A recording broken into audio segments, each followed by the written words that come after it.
I fully am aware and I understand that some people have problems with that word, G-O-D, primarily because a lot of horrible things have been done throughout the course of time in the name of G-O-D. So if that description fits you and you have a particular hang-up with the word G-O-D, I would ask two things of you. The first thing that I would ask is that, at least for a brief time here, whatever your concerns are with that word or that concept or that idea, if you could gently and lovingly set it to the side. I'm not going to ask you to abandon it, but for the purposes of getting the most out of this talk, I would invite you to set it to the side. And number two, I don't care if you are the most mystical person or if you're a staunch atheist. Everyone holds a high concept of how they understand reality. You may not use the word G-O-D. You might use love. You might use the universe. You might use life. You might use reason. Whatever this high-minded concept is for you that you identify with, that gives you a sense of purpose and allows you to see that there is something that is greater than just your life, take that concept and replace that anywhere and everywhere in this talk that you see, that where you hear or see the word God used. Fair enough? All right. It all comes down to one. Today we'll be discussing our first principle of Unity's 5 basic principles. The 5 basic principles have a very interesting origin. In terms of unity, they have always been a part of what Charles and Myrtle Fillmore have taught. Always, always, always. I challenge myself sometimes when I'm reading Charles and Myrtle Fillmore, if I can identify the certain principles that whatever they're talking about, oh, that's number 1. Oh, that's number 3. You'll always hear them in the course of their writings and their talks and in their lectures mentioning something of these particular principles. The 5 principles, as we know them, more likely had their genesis as a package from their granddaughter, Connie Fillmore. One day, Connie Fillmore was being interviewed, and she was asked the question, what is unity all about? What is it that unity believes? So in response, she articulated these 5 points that summarize and kind of encapsulates what unity believes or what unity embraces as truth teaching. And from these 5 particular points, they've been massaged, they've been put in booklets and pamphlets and publications that Unity has produced. She more refined them to the point now where any real Unity church that you go into, you'll see these 5 principles that are posted. Next slide. And the 5 after that. The slide after that. These are the 5 principles that more or less Connie Fillmore articulated. They have different wording, depends on who's writing them. You know, you use different words, different arrangements, different combinations. However, the essence of what these 5 principles are exactly the same. Let's talk about what these principles are not. They're not rules. They're not a creed. There's not something that you sign on the dotted line and say, if I step into a Unity church and become a member, I will accept these as being true without any sort of experience in these principles or growing in them. That's not what these things are at all. These 5 principles are not unique to Unity. I'm going to say that again. These 5 principles are not unique to Unity. They are common in all spiritual teachings. All of the masters have articulated and taught these principles. Jesus taught them. Buddha taught them. I was even looking in the Holy Quran last night, the Islamic holy book, identifying these principles. They're universal truths that allow us, when we embrace these principles and put them into practice in our lives, It allows us to open up and expand our minds and open our hearts to the vast expanse of what God is.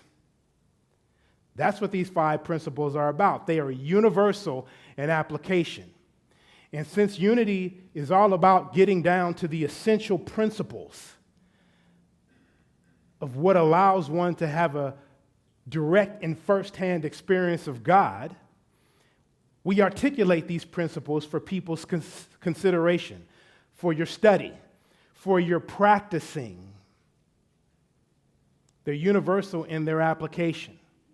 And that's the beauty and the power of these particular principles. And today we start off our teaching series on Unity's 5 basic principles. We're going to take one each month and put it into focus. And today we're going to talk about the first principle. And well, I'll just express it the way we in this church commonly know it. Next slide. There is only one presence and one power in the universe and in my life. God the good, omnipotence.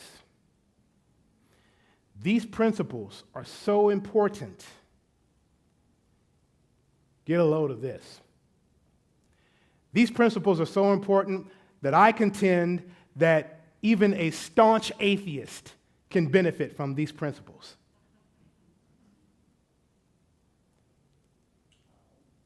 Yes, these, again, if God isn't your cup of tea, put reason, put mathematics, put science, put music, whatever it is, whatever your concept is, you apply that to these principles and they'll work. So there is only one presence and one power in my life and in the universe, God the good, omnipotence. Said another way, God is. God is. God is, period, and that's a full and complete sentence. But if we take that God is and put things behind it, we can begin to see the essential character and quality and aspects of God. God is absolute good. Absolute good. Without anything else other than good. God is love. God isn't just loving. God is the essence and the principle of what love is. God is life. Not just living. God is the essence and the principle of what life is. God is creative intelligence. So whenever we have our more lucid, creative moments, we are simply tapping into the creative intelligence that is God. God is all these things and more. And by the way, human language probably only captures 1/10 of 1/10 of 1/10 of 1/10 of 1%, maybe, of what God actually is. We never get to the end. We never get to the end of this presence and this power. God is absolute good, and there's no opposite of this absolute good. Now, upon you hearing that, you might say, well, what about evil? Certainly evil exists. Sadly, there was just another mass shooting yesterday. There's terrorism in the world. There's crime. There's murder. All of these unfortunate things take place. And when we take this into consideration, someone could say, God can't be all that there is because all these bad things are happening. So there must be an existential presence of evil that exists opposite and apart from God. Ain't so. Where we see these things that appear to be evil, that appear to be sinful, the only thing that's happening is there is a lack of God awareness taking place. The participants involved are in states of consciousness that are unhealthy ego-based and are not steeped in God consciousness that sees the oneness of all things, that sees the interconnectivity of all things. And as a result of this absence of God awareness and consciousness, things that are evil can occur. It doesn't mean that there's something that exists outside of and apart from God, but these things happen. And by the way, God is not Santa Claus. God is not taking a list and checking it twice and going to find out who's naughty and nice. and going to dole out blessings to those who are good and dole out judgment and wrath and harsh punishment to those who are not. There's nothing in God that holds a grudge.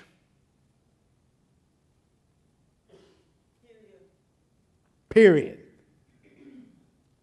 I know this might be a unique concept of God of some, because we hear about these things that come from what we call embedded theology, where every person is born in sin.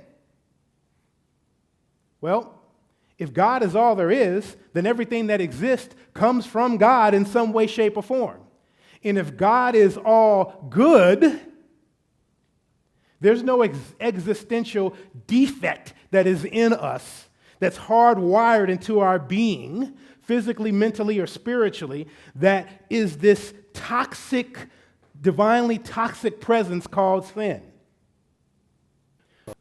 We're not born in original sin. We're born in original blessing. I'm going to say that again. We're not born in sin. We're not born botched. We're not born in a defect. We are born in the original love, the original good, the original peace, the original beauty, the original power, the original blessing that is God Almighty. That is your nature.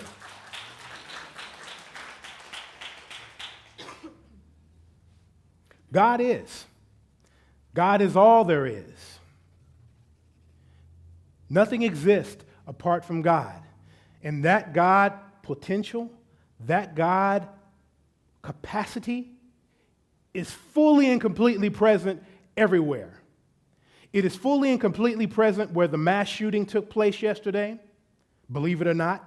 It is fully, completely present in the White House, believe it or not. It is fully and completely present in your house. And it is fully and completely present in, through, and as each and every one of you. And this presence of God is not dependent upon whether you're in a good mood or a bad mood. It doesn't depend upon whether you win the lottery or whether you only have $5 in your bank account. It does not depend if you have so many loving relationships in your life or you're living up in the mountains as a hermit and a pauper. God is fully and completely present right where you are, right in you, right where you stand. So all potential, all capacity, all power, all possibility is with you. And that power, potential, and capacity is available in your life as your life right here, right now, as a default. You don't have to beg for it. You don't have to plead for it. You don't have to petition Congress. You don't have to go to the mayor. All you have to do is claim your God nature, claim the Christ as you, claim that presence, and you can live, move, and have your being in all the beauty, bounty, and blessing that God is. That is available to you. That is available to you. Charles Fillmore, the co-founder of the Unity movement, said something very fundamental about what God is. The fundamental basis and starting point of practical Christianity is that God is principle. God is principle. P-R-I-N-C-I-P-L-E. Principle. What that means is that, as the meditation that Cheryl so beautifully communicated with us, God is unchanging. God doesn't change. The presence of love, the presence of peace, the presence of beauty, the presence of wisdom, the divine substance that God is, does not change, is always available. And isn't it a beautiful thing that God is unchanging? Because if God was as petty as me, you can have some of God, but you right there, you pissed me off the other day. So no, you can't have God. What if God was that petty? That's not a God that we could count on. What if God had all the same hang-ups and gripes as you do? That would be scary. That would be completely scary. If I'm not growing and I'm not expanding into the wide, vast expanse of what God is, if God just so happens to agree with me in all my political opinions, all my opinions about life, all my opinions about other people, all my opinions about which countries are favored and which countries are not favored, then I'm not expanding into the vast expanse of God. I'm simply reducing God down to a bigger version of me. God is wide, God is vast, God isn't a tribal leader. God doesn't draw a circle and say that everyone who is in this circle who believes a certain way are my in group. They're my clique. They're my posse.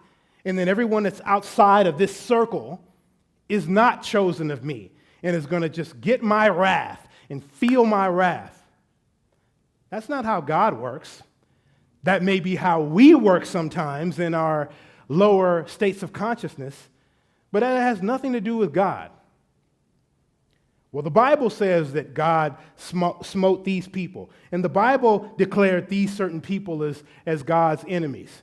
The Bible is a textbook of the journey and evolution of God consciousness. The Bible is a collection of stories of how, of how different people chose to understand God, chose to relate to God, and chose how they tried on God for size. Some passages reflect very lucid consciousness about the essence of what God is. Other passages, not so much. But even those passages aren't bad, because as we read these scriptures, we're reading about where we are in consciousness and what we have been through in consciousness. And sometimes we go through very high, very lucid, real moments where there's no obstructions and blockages between our consciousness and the consciousness of God. And other times, not so much. That's part of the journey. And it's okay. It's definitely okay. If you ever want to get a quick or very hand grasp of understanding of the 5 principles, I highly recommend Reverend Ellen Davenport's book, The 5 Principles. Very easy read. You can go through it in a day.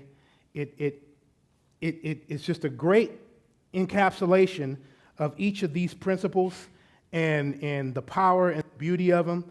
And I wanted to read some words that she is saying about this first principle, that there is only one presence and one power, everywhere present in my life and in the universe, God the good omnipotence. Listen to this. God is all there. God is omnipotent, omniscient, omnipresent. Not all powerful, but all power. Not all knowing, but all knowledge, and everywhere present. God is the stars, the rocks, the animals, the people. God is the love, the creativity, the wisdom that human beings express. All that we are and have is God, and we can never be separate from that universal power.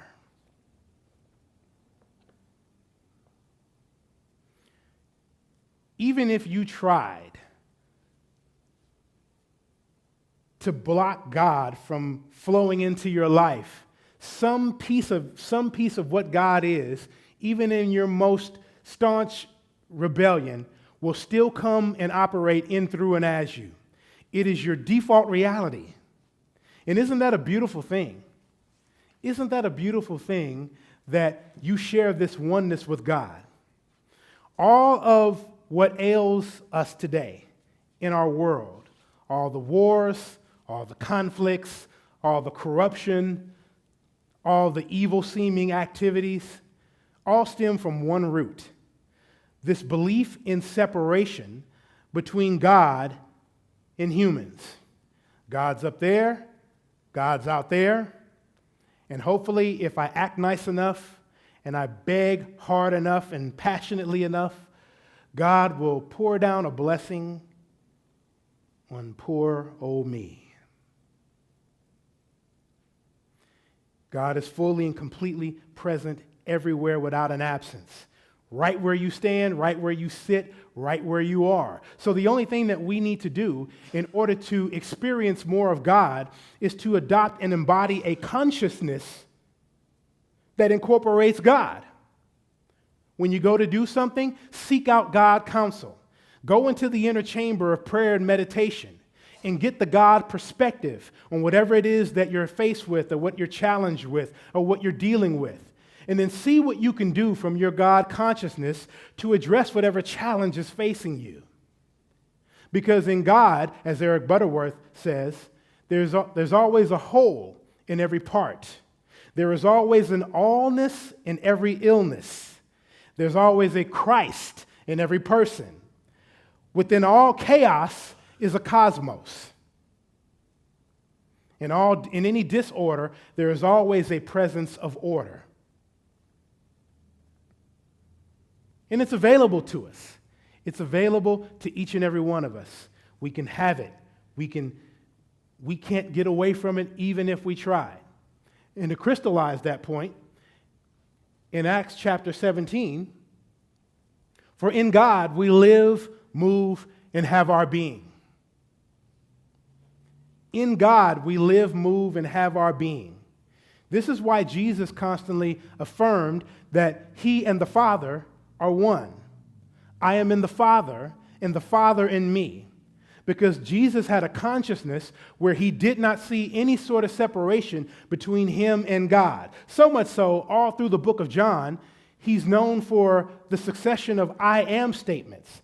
I am the bread of life. I am the vine. I am the truth, the light, and the way. Most of us read these statements and look at this as proof and evidence of Jesus' singular divinity. But he was so one with his Father that he didn't see any sort of difference between himself and his Father, so he claimed his Father in the two-word powerful statement, I am. Yes. I am. And you and I are the I am, and we can claim the I am. And all of the power, all of the beauty, all of the majesty, all of the blessing that comes from claiming the I am. Each and every one of us is the I am. All people and all things embody and express this concept, this idea, this power of I am. I know I like to come up here a lot and I like to smooze on you all and love on you and tell you how beautiful you are and how wonderful you are and how special you are. I'm not here to just stroke you. But the truth of it is, you are the presence of God in action. The truth of it is, you are the divine. The truth of it is, anything that you are facing in your life, there is a power in you that is greater than any challenge. The balm of healing is present in you. The Prince of Peace is present in you. So whatever you're going through, whether it's a season of joy or a season of challenge, you're never alone. You have a beauty in you. And it doesn't matter if anyone else sees it, God sees it. And that's all that matters. That's all that matters. So embrace who you are. I don't care what you're going through. I don't care the mistakes that you've made in your life. God's not holding that against you. And the proof that God isn't holding it against you is that God did not create any mechanisms to go back and change what you messed up on. If God really held it against you and really had an issue with it, a just God would provide the mechanism for going back and changing it. But you can't do that, but you can change right now. And you can change tomorrow with the presence of God in you, through you, and as you. So this is the first principle, this all-pervasive, all-encompassing principle that God is everywhere present, fully and completely present, absolute good. And it is the nature of each and every one of us. It's the foundational principle for the rest of the principles that we'll be going through in this particular series. So lay claim to it. So what does that mean for right now? What should you do with this principle? Some of us are more seasoned in this understanding, And for those of us who fit that category, it's somewhat of a confirmation and a refortification of what we've already known. But just in case you might be the person that says, that sounds good, but I don't really feel that significant. I know that there's a God, but, I don't really think that God is all that. I kind of think that I'm a little sinful because I know the mistake that I made just yesterday and I feel bad about it. If that fits you, if that's your category, it's okay. You're not wrong. Don't try to be all holy. Don't try to call down angels to play harps in your space. That's not what this is about. You get to be the presence of God and still be yourself. So your loving, fun-filled, quirky, honorary self that you are, you get to be that in God because all of that is God. You don't have to be angelic. You don't have to be a saint. Just be who you are. And if you can't really see yourself in the full expanse of what God is, I challenge you to simply start with something about yourself that you like. Whatever it is that you like, give thanks for it. Give gratitude and build from there. And as you build consciousness from there, and as you give gratitude, one thing that will organically happen is you will get more and more of a sense of God as your source. It'll happen organically, gradually. And then this first principle won't be a statement on a paper. It'll be the very mind-heart resonance that wells up from within you. There is only one presence and one power in our lives and in the universe, God the good, omnipotence. As always, I hold you all in very sacred space. And into that sacred space, I speak a loving word of prayer, light, life, and love to you all. God bless you.